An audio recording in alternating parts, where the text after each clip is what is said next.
Et bonjour à tous, j'espère que vous allez bien. On se retrouve donc pour la petite vidéo, les différents contenants, là où vous allez pouvoir faire vos semis.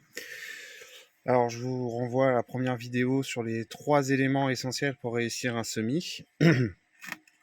Maintenant, au niveau des contenants et du matériel, tout d'abord, si vous êtes dans l'optique de la récup, vous pouvez tout à fait faire des semis dans des pots de yaourt, des boîtes de viennoiserie. Vous pouvez aussi faire dans des boîtes polystyrène que vous pouvez récupérer dans les poissonneries de vos hypermarchés. Ou après, vous avez d'autres systèmes.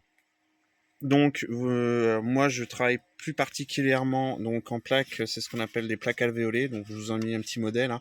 Vous avez plein d'autres modèles possibles, hein.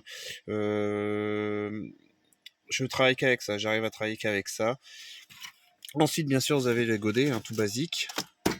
Les godets, vous pouvez mettre, par exemple, si vous faites de la salade, faites 4-5 graines, pas plus dedans. Par contre, si vous semez trop de rue, ça veut dire de trop, vos graines vont, ça va s'étouffer entre eux, quoi. Ça va pas pouvoir se développer comme il faut.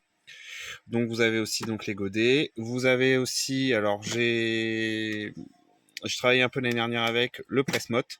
Donc le presse-motte, pour ceux qui ne connaissent pas, c'est un ustensile qui permet de faire des petits cubes de terre, de juste poser votre graine.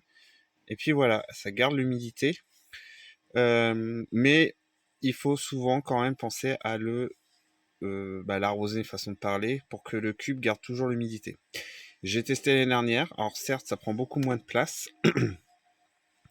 Mais le souci, c'est que faut que je travaille encore.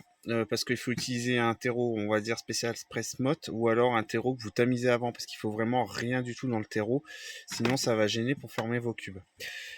Après, vous avez aussi le système de travailler en terrine. Bon, celle-là, c'est pas un bon exemple parce que les terrines doivent être percées normalement, hein, pour que justement le trop plein d'eau puisse s'évacuer. Vous avez la possibilité donc de travailler en terrine. Vous avez aussi, donc là, je vais vous mettre des images, la possibilité de travailler en serre avec des petites serres chauffantes aussi. Vous avez la possibilité de travailler avec, je réfléchis en même temps, des mini-serres, hein, comme de chez Action aussi, sauf qu'il faut vraiment percer dedans. Ensuite, j'ai découvert cette année ce genre de petites plaques alvéolées donc, qui viennent. Alors attendez, désolé. Voilà. Donc, c'est des plaques alvéolées qui se démontent. Ça vient de chez Germi. Donc là, je suis en train de tester. Ça prend pas de place du tout, hein, mais bon, je vous ferai une vidéo là-dessus de toute façon. Donc voilà un peu l'idée. Il faut que vous trouviez votre méthode. Il faut trouver votre méthode. Bien sûr, quand vous vous lancez dans les semis, il faut ensuite du terreau spécial semis. Il faut aussi un vaporisateur, ça évite de bouger les graines quand vous arrosez. Et moi, comme je travaille en plaque alvéolée, j'utilise ça.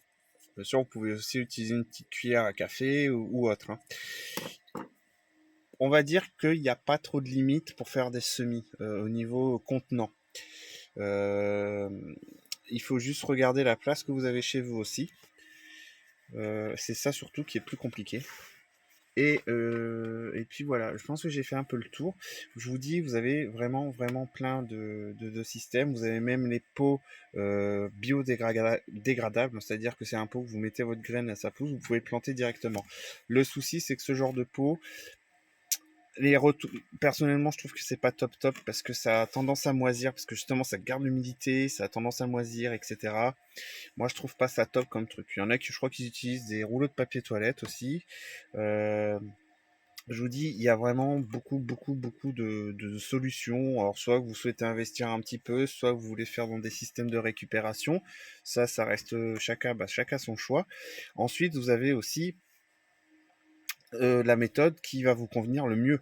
Il faut trouver la méthode où vous soyez plus à l'aise. Moi, quand j'ai commencé, j'ai essayé un petit peu toutes les techniques, hein, et la méthode où je suis plus à l'aise, c'est vraiment la plaque alvéolée.